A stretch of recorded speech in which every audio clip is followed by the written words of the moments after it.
Right here with Anthony Crolla. Tell me about the drip, bro. Look at your outfit here. Looking very fresh. Done down well. Yeah, looking pretty spiffy out here in this SoCal sun. Better make an effort. I thought, you know, big 5 presser. LA girls might be out. I better make an effort. Always, bro. Always. I'm joking. Tell me, man. Obviously, you're fighting Vasily Lomachenko on Friday. You said you put in a 12-week camp. Yes. How much of that time goes into kind of the studying of it? Do you do that yourself as well, or do you leave it to Joe? I do it when Joe tells me to go away and what to study.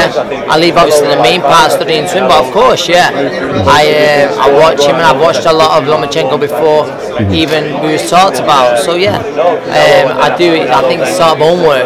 It's sort of homework for me. So I do. How is it when on all that time you've watched him yourself? Obviously, you've been dissecting him, like you said.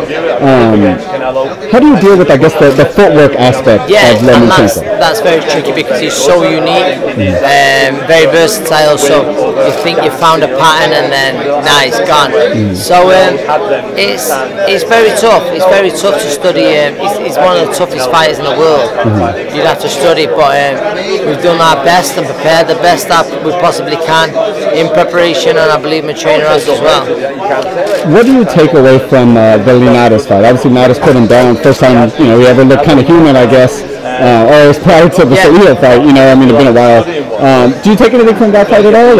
Since stylistically, me and Jorge are very different, but of course, I'd say he had great success at times. Pedraza had great success at times. Salido, you mentioned. Fighters do have success against Lomachenko. Not always, but I think the few opportunities you get, you've got to try and make count, and that's what we look to do on Friday night. When you envision the victory for yourself, is it like you envision knocking him out? Is it left hook, right hand, is it decision? I envisioned all type of different victories, whether I land something early, whether we get into a dogfight, or whether, it's hard 12. I prepare for 12 hard rounds. And if I get my opportunity, I plan on taking it. I want to ask you a couple of questions, just a couple of fights coming up. I want to get your take on it. AJ Miller's coming up in June. Miller's over 3 in Japan. I'm going to be there, and I think AJ wins inside 6 rounds. I think it's going to be exciting. But it could possibly be earlier. So Miller's going to look big, strong, great engine on him. I believe he's going to walk onto some shots and be over maybe 5 rounds. What do you think about obviously Tyson Fury's fighting here in June? Schwartz. It's great to see him he's saying he's defending his Lineal heavyweight championship. That's kind of what I wanted your take on that. Do you still consider him the Lineal heavyweight champion? I consider him the man to beat. Certainly after last fight against Wilder, I think there's very few people who thought he didn't win that fight. But it's great to see Tyson back, obviously from the same town. We get on well, and it's just good to see him back, and it's great to see him over in America. Tell me a funny Tyson Fury story.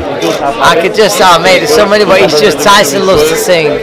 He loves to sing, as we've seen, and even from the amateurs, like at the age of 17, before you go out, he's singing, and he's just a dancer. He's a character, man. He's a character. There's so many.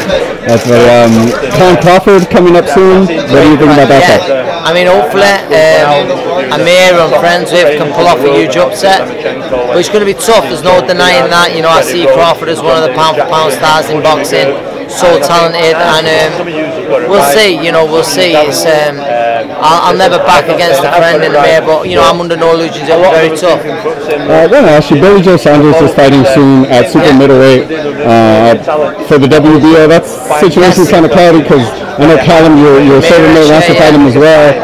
What do you think about that? And do you think Billy Joe really is a super middleweight, or? I'm not sure. For me, he's always. The last few fights, saw career best performances at middleweight.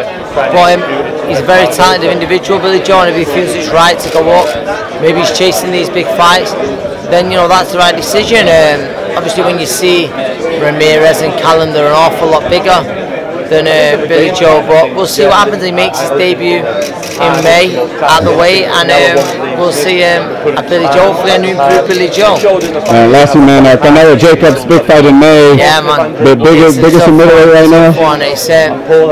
I'm going for Canelo. I'm not super confident, but I go for Canelo. I think he might have to come from behind.